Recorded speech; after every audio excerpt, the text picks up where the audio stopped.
ब्रह्मणे गुणत्रये ब्रह्मणे नमो नमः। ब्रह्म सृष्टि के रचयिता है। वो सभी जीव जंतुओं के जीवन के नियम जानते हैं और उनकी आयु भी जानते हैं। सृष्टि की शुरुआत में उन्होंने सभी प्राणी और देवताओं को रोग मुक्ति, लंबी उम्र और अच्छे स्वास्थ्य का रास्ता सिखाया। उनके एक हाथ में वेद होता है जो ज्ञान का प्रतीक है। दूसरी तरफ वो हर जीव की आयु के निर्धारण की है। इसी तरह आयु और वेद को जोड़कर उन्होंने आयुर्वेदा का निर्माण किया, जिसे हम आज भी भाषा में जीवन बचाने का विज्ञान कहते हैं। पृथ्वी पर सूर और असुर का संघर्ष हमेशा से चलता आ रहा है।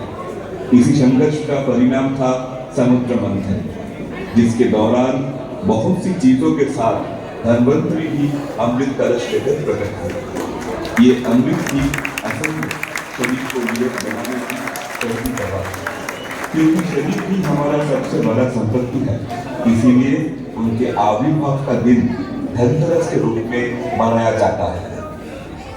प्राचीन पुराणों में ब्रह्मा के साथ क्योंकि धन्वंतरि का कोई प्रत्यक्ष संबंध नहीं मिलता, इसलिए ब्रह्मा अपने पास रखे हुए आयुर्वेदा का ज्ञान अपने यज्ञ मनुष्यपुत्र प्रजापति दक्ष को प्रदान करते हैं।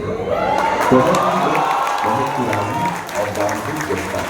वो संसार की कृषि व्यवस्था, विवाह प्रथा और सामाजिक नियमों को स्थापित करने में एक महत्वपूर्ण भूमिका निभाते हैं। उनकी ये अदम्य मानसिकता उन्हें कुछ हद तक अहंकारी बना देती है। जो एक तरफ अहंकारी को दूसरी तरफ धर्म और यज्ञ में निपुण है। ब्रह्मा की सृष्टि की धारा को जारी रखने वाले भी प्रजापति दक्ष थे। उनकी पत्नी थी स्वयंभू मनु की कन्या तसुकी। प्रजापति दक्ष के 24 बेटियां और 2 पुत्र थे। उनकी प्रमुख बेटियां थी हरियस्सा और श्रावणस्सा, परंतु ये दोनों अपने पिता द्वारा बनाए नियमों और सृष्टि कर्म में कोई रुचि नहीं दिखाते थे। यही वजह से दक्ष बहुत क्रोधित हुए। तब प्रजापति दक्ष ने अपना वो अमूल्य ज्ञान भांडार अपने योग्य शिष्य को दे दिया, मत्स्य और दस्यु। ये दोनों सूर्यदेव और उनकी पत्नी संध्या को यज्ञ करते। जब सूर्यदेव अश्व का रूप धारण किया तब संध्या ने भी अश्व का रूप धारण किया। इसी वर्ष रूप से इनका जन्म हुआ, इसीलिए इन्हें अश्विनी कुमार दया भी कहा जाता है। देवताओं और कभी कभी मनुष्यों को आरोग्य प्रदान करना ही इनका मुख्य काम था। इसीलिए इन्हें स्वर्ग का वैद्य या चिकित्सक कहा जाता है। उधर देवताओं का राजा था देवराज इंद्र, इसलिए देव समाज को इंद्र अश्विनी कुमार दया का शिष्य थे। इसीलिए राजा ने अपने गुरु से उपदेश के रूप में आयुर्वेद का शिक्षा प्राप्त किया। दूसरी ओर देवराज इंद्र बहुत ही घमंडी थे और कई बार उनकी नैतिक गिरावट भी उनके पतन का मुख्य कारण बन जाता था। वैदिक युग में सबसे उच्च स्थान पाने के बाद इंद्र का स्थान नीचे होता गया। वे स्वर्ग के अधिपति होते हुए भी उनकी पूजा का प्रचलन बंद हो गया था। भरद्वाज ऋषि एक महर्षि थे। इंद्र की थोड़ी अहंकारी सोच के बावजूद भी ऋषि उन्हें गुरु मानते रहे और ऋग्वेदा में बताई गई तपस्याएं करके उन्होंने इंद्र को प्रसन्न कर दिया। इंद्र प्रकट होकर उनसे बोले, तपस्या सर्वोत्तम नहीं होती, ज्ञान भी सबसे उच्च है। मैं तुम्हें देवताओं का ज्ञान दे रहा हूँ। इसी देवताओं का ज्ञान ही जीवन रक्षा का ज्ञान और उसे कहते हैं आयुर्वेद। उन्होंने देखा कि उनके शिष्यों में एक ऋषि ऐसे थे जो बहुत ही दयालु, अति ज्ञानी, मृदुभाषी और रोगियों के प्रति करुणामय थे। भरद्वाज इन्हें अपना उचित उत्तराधिकारी माना। उन्हीं शिष्यों का नाम था आत्रेय पुनर्वसु। आत्रे के आश्रम में बहुत से शिष्य थे, लेकिन उनमें से मुख्य 6 थे: अग्निवेशा, वेला, जतुकर्ण, पराशर, हरि और शल्य। आत्रे उन्हें रोग विज्ञान यानी पैथोफिजियोलॉजी, चिकित्सा यानी ट्रीटमेंट, देवतत्व यानी एनाटॉमी, अशुभशास्त्र यानी साइंस जैसे विषय में शिक्षा देते थे। इनमें से सबसे प्रमुख शिष्य थे अग्निवेशा। उन्होंने अपने गुरु की सारी मौलिक शिक्षा लिखी थी और बाद में वो ग्रंथ अग्निवेशा तंत्र के नाम से प्रसिद्ध हुआ। हम कह सकते हैं कि ये चिकित्सा शास्त्र का प्रथम लिखित ग्रंथ था। इसके बाद कृष्णपुर में लगभग 2 शताब्दी पहले एक विशिष्ट आयुर्वेदाचार्य चरक मुनि। कई लोगों का मानना है कि ये राज कनिष्क का राजवैद्य थे। उन्होंने अग्निवेशा द्वारा रचित आयुर्वेद ग्रंथ को संग्रहित, संशोधित और विस्तार से व्याख्या किया। इसके परिणाम स्वरूप भारतवर्ष को एक युगांतकारी ग्रंथ प्राप्त हुआ, चरक संहिता। इसलिए हम कह सकते हैं, भरद्वाज से आत्रेय पुनर्वसु, आत्रेय से अग्निवेश, अग्निवेश से चरक, इसी धारा में देव ज्ञान, मानव ज्ञान बनकर उभर आया। अनुमानित ख्रीष्टपूर्व पहला शताब्दी से लेकर ख्रीष्टीय पहला शताब्दी तक के दौर में हम महर्षि सुश्रुत का उल्लेख पाते हैं, जहाँ चरक संहिता हमें सिखाती है अभ्यंतरीण चिकित्सा तथा काया चिकित्सा। सुश्रुत संहिता के हाथ धरकर हमने शल्य चिकित्सा सीखी, आधुनिक भाषा में जिसे सर्जरी कहते हैं। भारतवर्ष इसी तरह आयुर्वेद तथा आयुर्वेदिका में धीरे धीरे पारदर्शी हो रहा है, लेकिन भारतवर्ष का ये सुवर्ण युग ज्यादा दिन तक नहीं टिक सका। जो आयुर्वेद शिक्षा का अमृत कुंभ भारतवर्ष को गुरु परंपरा से प्राप्त हुआ था, उस पर सबकी नजर थी। भारतवर्ष की धरती पर धीरे धीरे बाहरी शत्रु अपने कब्जे करने लगे। देश मातृका के गर्भ पर आर्य, अनार्य, द्राविड़, चीन, शक, हून, पठान, मुगल आदि बाहरी शत्रुओं के आक्रमण का आज आने लगा। बाहरी शत्रुओं का लगातार भारतवर्ष में व्यापक व्यवस्था विकट और तर्क हो गया। प्रेषक संग्रह, औषध तैयारी तथा चिकित्सा सामग्रियों का परिवहन बहुत प्रभावित हुआ। सम्राट बाबर के हाथों मुगलों का साम्राज्य तेजी से उत्तर भारत, राजस्थान, गुजरात, बंगाल, मालवा और दक्षिण भारत तक फैल गया। मुगल दमादों को स्थायी शासक है। इसका परिणाम हुआ मनुष्यों की मृत्यु, शहरों का विनाश और हिंदू राजाओं का पतन।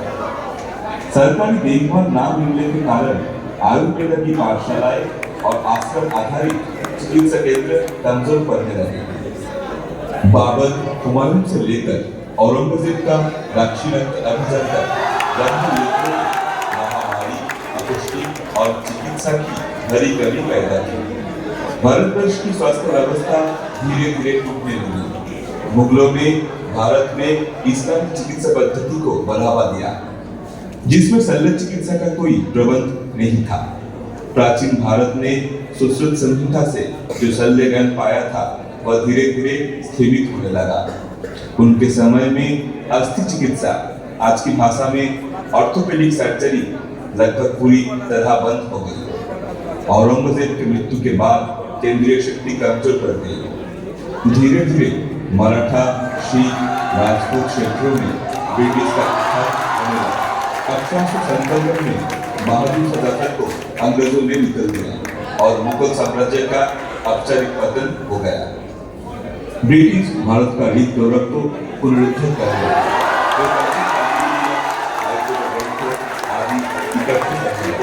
जिन्हें अंग्रेजी में अनुवाद करने का काम भी शुरू हुआ।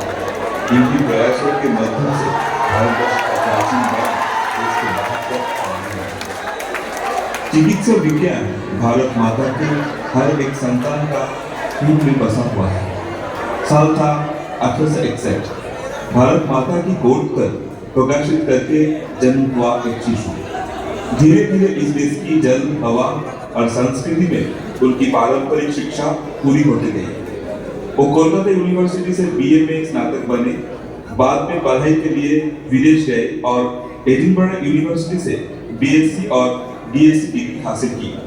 उनका रिसर्च पेपर था conjugated sulphates of the copper magnesium group. वो लंबा पतला एक वृद्ध व्यक्ति थे जिन्हें देखकर अहंकार का कोई भाव नहीं दिखता था। उनके कपड़ों में कभी कोई आडंबर या शान नहीं होती। वो आमतौर पर खादी का फतवा और मोटा सूत का धोती पहनते थे जो अक्सर घुटनों के नीचे तक होता था। उनकी एक साड़ी पोशाक उनके स्वदेशी सोच और सरल जीवन का दर्पण थी। 1855 में उन्होंने मार्कुलस नाइट्रेट का आविष्कार किया। तब तक भारत में कोई प्रथागत फार्मास्यूटिकल इंडस्ट्री नहीं थी। फिर 1901 में स्थापना हुई बेंगल केमिकल्स एंड फार्मास्यूटिकल्स की, जो भारत का पहला इंडस्ट्रियल एंटरप्राइज था और स्वदेशी उद्योगकरण का एक सबसे बड़ा पथ प्रदर्शक बना। भारतवर्ष को मिला आचार्य प्रफुल्ल चंद्र रॉय। वो एक साथ प्रेसिडेंसी कॉलेज के प्रोफेसर थे और सत्येंद्रनाथ बोस, मेघनाथ साहा, ज्ञानेंद्र चंद्र सरकार जैसे अनेक महान विद्यार्थियों का गुरु भी रहे। अपने 82 साल के जीवन में उन्होंने भारत की रसायन विज्ञान की आधुनिक परंपरा की नींव रखी। समय था 1873 साल और भारतवर्ष ने पाया अपना एक महान ब्रह्मचारी कोलकाता के प्रेसिडेंसी कॉलेज से रसायन जीव विद्या में उच्च शिक्षा ग्रहण करते हैं। स्वास्थ्य और तीखी मुखाकृति, थोड़ा लंबा चेहरा, शांत स्वभाव की आंखें, कुंचित भ्रू। ब्रह्मचारी कोलकाता मेडिकल कॉलेज से डिप्लोमा, एमबीबीएस और एमडी डिग्री प्राप्त करते हैं। छात्र जीवन से ही उनका गवेषणा के प्रति गहरा रुचि था। कर्म जीवन में वे कार्माइकल मेडिकल कॉलेज और कोलकाता मेडिकल कॉलेज में अध्यापन करते रहे। उनका प्रमुख शोध क्षेत्र था संक्रामक रोग, विशेषकर लिस्मानियासिस। लंबे अनुसंधान के बाद उन्होंने आविष्कार किया यूरिया स्टिवामाइन, जो कालाजार की चिकित्सा में एक नई क्रांति बनकर उभरा। समय था 1922। भारतवर्ष में लाखों लोगों का जीवन जा रहा था ये कालाजार में, और उनके आविष्कृत दवा से कुछ ही वर्षों में मृत्यु हार नाटकीय रूप से घट गया। 1926 में उन्होंने भारतवर्ष का एक सर्वोच्च सम्मान नाइटहुड से अलंकृत किया गया। आज भी ये आधुनिक चिकित्सा विज्ञान के एक महान पथ प्रदर्शक के रूप में सबके हृदय में अपनी जगह बनाए रखे हैं। इसके बाद 1902 में भारतवर्ष के बिहार राज्य के दारभांगा में जन्म होते हैं महादेव लाल शॉर्ट की। फार्मेसी शिक्षा को संस्थागत रूप देने और इस प्रोफेशन को विकसित करने में उनका योगदान इतना महत्वपूर्ण था कि उन्हें father of pharmacy education in India भी कहा जाता है। 1937 में उनके प्रयासों ने भारतवर्ष में शुरू होता है बीफार्म कोर्स। 1940 में बीएचयू में उन्होंने पोस्ट ग्रेजुएट डिग्री की पढ़ाई का आरंभ किया। मदन मोहन मालवीय उस समय बीएचयू के स्थापक और उपाचार्य थे। वही सबसे पहले समझ पाए कि इस अशुद्ध विद्या को शिक्षा के लिए उपयुक्त रूप देना कितना जरूरी है। उन्होंने श्रॉफ को बीएचयू में एक फार्मास्यूटिकल संस्था खड़ा करने की जिम्मेदारी दी। मदन मोहन मालवीय ने लाल श्रॉफ की प्रतिभा और सोच पर पूरा विश्वास किया और उन्हें बीएचयू में मौका दिया, जिसका परिणाम हुआ कि भारत में फार्मेसी शिक्षा का औपचारिक आरंभ हो पाया। महादेव लाल श्रॉफ के सहकर्मियों के रूप में हम दो महान व्यक्तियों का नाम पाते हैं। एक है बीएन बोस और दूसरे थे एमएल खुराना। ये दोनों ही बेनारस हिंदू यूनिवर्सिटी से फार्मेसी कोर्स कंप्लीट करते हैं।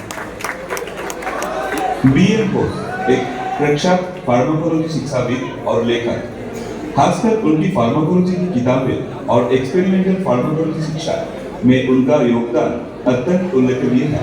गहरी रिसर्च ओरिएंटेड, शांत स्वभाव के इस व्यक्ति ने animal experiment, drug action, dose determination आदि विषयों में व्यवहारिक और एक्सपेरिमेंटल अप्रोच को मजबूती से बढ़ा दिया। वे एक विवेकप्राण शिक्षक भी थे। उनकी डिसिप्लिन और नीति निष्ठा उन्हें एक आदर्श गुरु के रूप में स्थापित करती थी। उनकी लेखनी के माध्यम से अनेक एम फार्म और बी फार्म छात्र छात्री फार्माकोलॉजी का मूल धारा मजबूती से उभर पाए। उनकी लिखी हुई फार्माकोलॉजी एंड थेराप्यूटिक्स आज भी कई यूनिवर्सिटियों में रेफरेंस बुक के रूप में इस्तेमाल की जाती है। एम खुराना ने फार्मास्यूटिकल साइंस के सिलेबस के अनुसार लिखी हुई किताबें छात्रों तक पहुंचाई। उनके द्वारा लिखी हुई फार्माकोलॉजी की किताबें बहुत सालों तक भारतीय विद्यार्थियों के बीच में बहुत लोकप्रिय रही। धीरे धीरे भारत अपनी अशुद्ध कारीगर विद्या में और अधिक विकसित होते गया। भारत में एक विधिवत संगठन का गठन हुआ जो देश के फार्मेसी प्रोफेशन और फार्मेसी शिक्षा से गुणात्मक मान को निर्धारित करते हैं। समय था 1936 जब भारतवर्ष में जन्म लेते हैं यूसुफ अहमद। ये विश्व प्रसिद्ध जेनेरिक दवाओं के अग्रदूत के रूप में जाने जाते हैं। उस समय अफ्रीका और एशिया में तेजी से HIV और एड्स का प्रभाव बढ़ने लगा था। इन मरीजों के लिए उन्होंने $1.5 प्रतिदिन में एंटीरेट्रोवायरल मेडिसिन उपलब्ध कराकर इतिहास रच दिया। इसीलिए उन्हें मेडिसिन मैन ऑफ वॉर कहा जाता है, जिससे ये विश्व भर में लोकप्रिय हुआ। गार्गी लोपामुद्रा जैसे महानगम से भरा है हमारा विशाल देश भारतवर्ष। इस धरती पर जैसे पुरुषों का अपना योगदान दिया है, वैसे ही महिलाओं का योगदान भी कम नहीं है। चिकित्सा विज्ञान में भी लोग किसी से पीछे नहीं। 1861 में भागलपुर में जन्म हुआ कादम्बिनी गांगुली का। ब्रिटिश भारत में भारतीय महिलाएं ब्रिटिश डॉक्टर से ट्रीटमेंट करवाने में हिचकिचाहट महसूस करती थी। डॉक्टर कादम्बिनी गांगुली थी पहली महिला डॉक्टर जिन्होंने फॉर्मल मेडिकल डिग्री हासिल की और भारत में डॉक्टरी करना शुरू किया।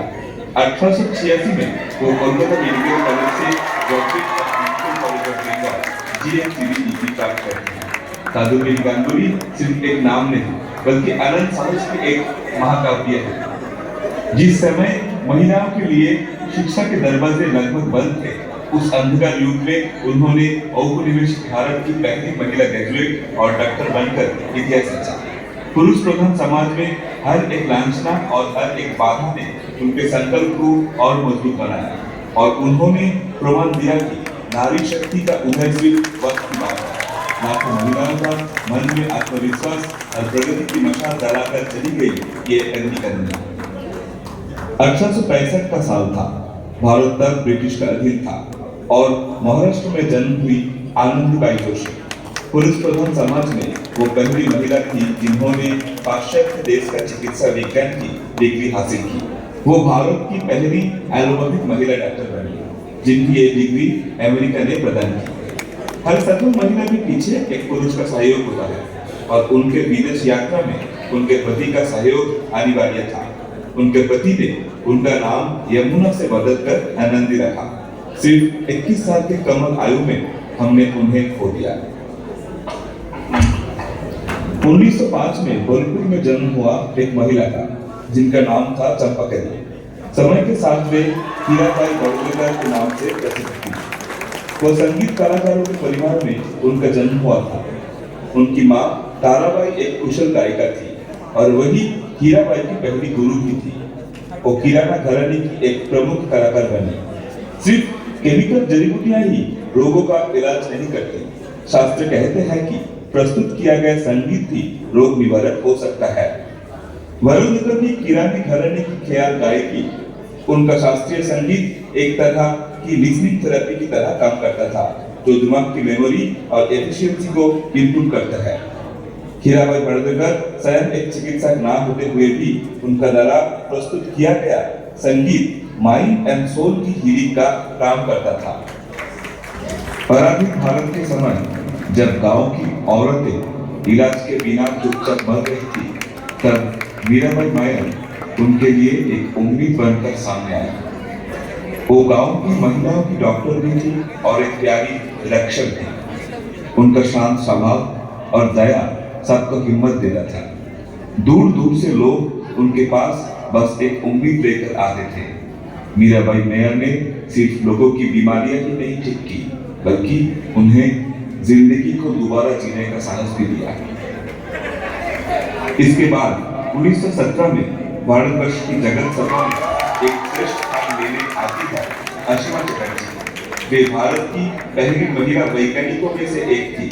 उन्होंने ही सबसे पहले साबित किया है हमारे आसपास पाया जाने वाला नयनतारा के पौधे से ही मिलता है जिनका रक्तवाहित, जो कैंसर जैसे भयंकर रोग के विरुद्ध एक महौषध है।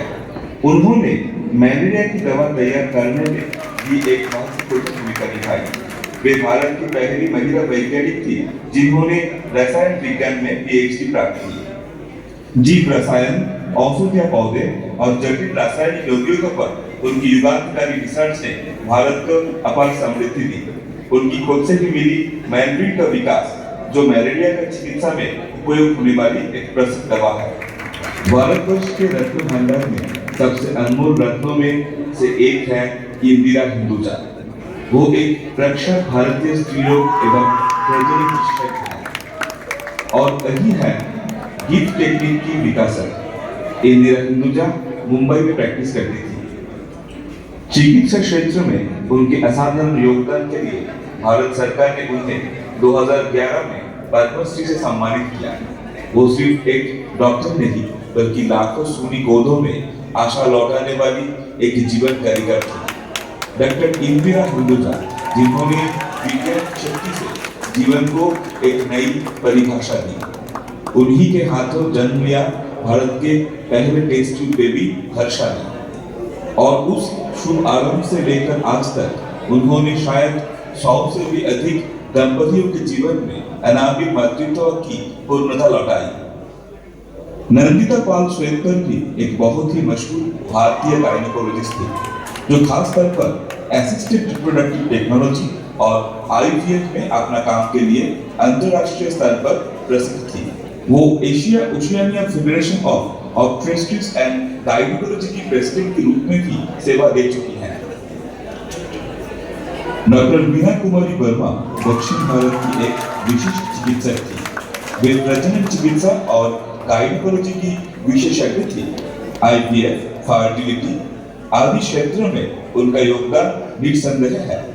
गांव की महिलाएं अपनी बीमारियों की बातें किसी पुरुष डॉक्टर की तुलना में उनके सामने कहने ज्यादा स्वच्छंद महसूस करती थी। उन्होंने लंबे समय तक भारतवर्ष में चिकित्सा विज्ञान की लगातार सेवा और साधना की। भारतवर्ष में देखा था 76 का गुणा और माओ के कोल खाली हो गए अतिमारी और महामारी की वजह से, लेकिन भारत अपनी स्वदेशी चिकित्सा और चिकित्सा संबंधित ज्ञान पर भरोसा करके इन सब का सामना करता आया है प्राचीन काल से ही।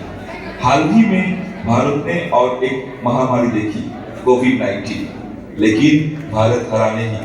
भारतवर्ष की कंपनी भारत बायोटेक ने बनाई कोविड-19 की वैक्सीन यानी कोवैक्स, जिसकी को-फाउंडर है सुचित्रा इला।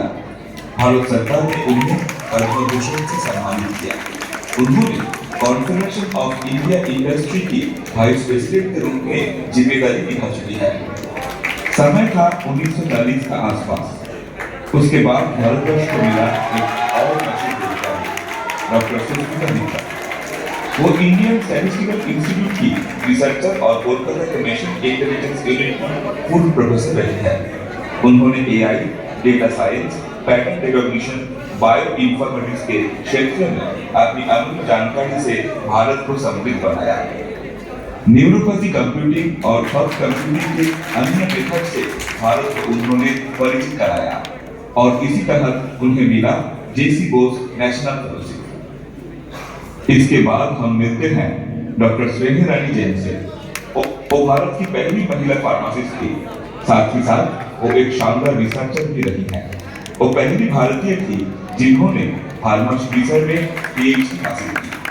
उन्होंने सागर यूनिवर्सिटी में फार्मेसी के एडिशनल लेक्चरर के रूप में काम किया। यूएसए और जर्मनी से उन्होंने फाइटोकेमिस्ट्री और बायोटेक्नोलॉजी इन फार्मेसी में डिग्री प्राप्त की। युद्ध के साथ कदम मिलाते हुए भारत बहुत प्रतिकूलता के बीच भी आगे